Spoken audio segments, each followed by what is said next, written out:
So in this video, a member in our Discord, Little Star, got into a KODK put, and he got into it at the right time. At least it seems that way. This is when KODK went up to $60, and he got it sometime a little bit above 35. So if you buy a put on something where it comes down, let's say about 80%, then you would think that you should make some money off of it, but he's not. He's actually losing money on this put.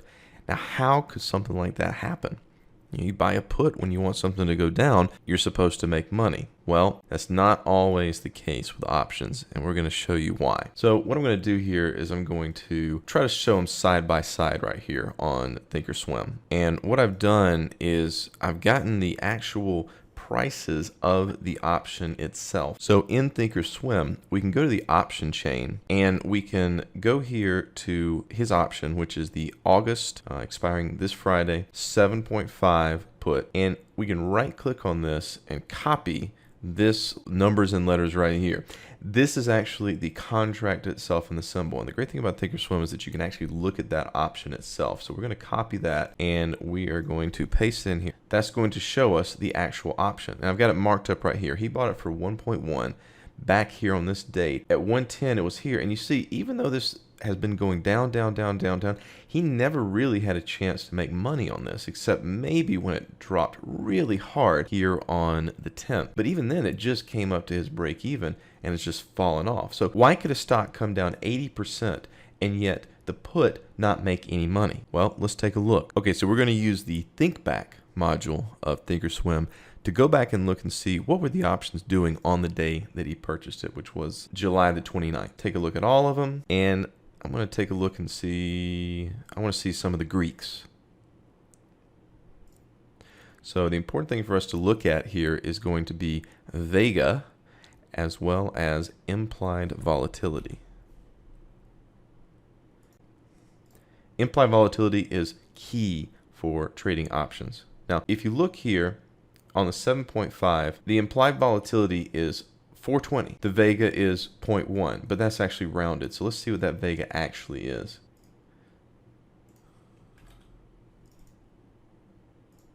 So the Vega is 0.59. Now, here's how implied volatility works. For every percent of implied volatility, Vega represents the value. So in other words, if implied volatility goes down 20%, then this option is going to be worth $11 less, 11.8 roughly.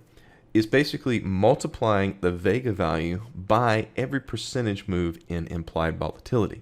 And then that is the value baked into the option. So the implied volatility when he bought this was about 420. This is the closing prices, so it's close enough. The implied volatility is 420. What is it today? Well, if we go back to the option chain, we can see that the implied volatility has crashed to 253. That's a lot lower than 420. And remember the Vega, which does change, but roughly speaking, we had about 167 percentage points of volatility lost. Let's see what the Vega value is now. The Vega now is somewhere around 0.29.